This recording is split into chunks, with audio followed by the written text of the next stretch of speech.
the line already. The other one comes over the line as well. Good enough for P6. Watch out, Tony over the line, and Tony is going to beat King's time. Can King roar to the top and be like a king? But not this time. 145.0. It's going to be a brilliant start for Tony out there. A lot of it has been overtaken by Kins out there. There may be a bit of a yellow flag, not quite sure, as X1 has overtaken Took as well. Drivers going side by side. Meanwhile, King is going to be there, and Tony will have the outside line, just about almost making contact.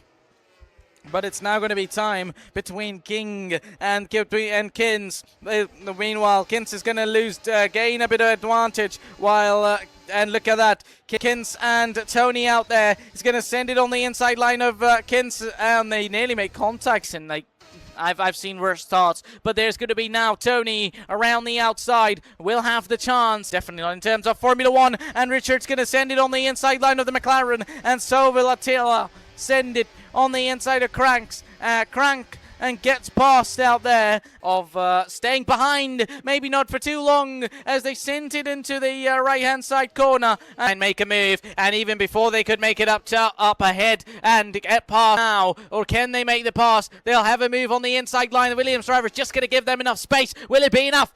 Behind and almost fully committed to make the move, but the Williams around the outside is not letting them get past. They slightly make contact, a bit of a front wing, not damaged, but slight bit of contact between the two drivers.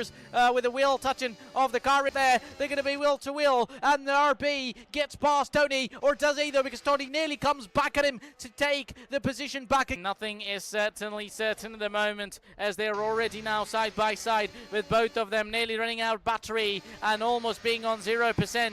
Who's going to be the driver that stays ahead, or that has to back out into it's the right-hander? And there goes Tony around to be side by side. They almost have identical battery to use, as King is on the inside line, and they just going to go defensive, or rather can they though, because they're going to be side by side, and Tony makes the overtake. An absolutely epic racing between the two drivers, both of them. Final lap of the Grand Prix, and now this is where it goes all of how it should. The erosion ready on, and only 20% of battery remaining. Similar battery percentages once again between the top two drivers, as Tony gets past King. They're going to be side by side. None of them wants to back out. Who is going to be the driver, as Tony has the inside line now? They're racing brilliantly, and certainly one thing you have to appreciate, King there, and they're going to try and keep themselves to go side by side. Can they go side by side? Rather, they cannot, and it's going to be James who comes over the line to win the Belgium Grand Prix.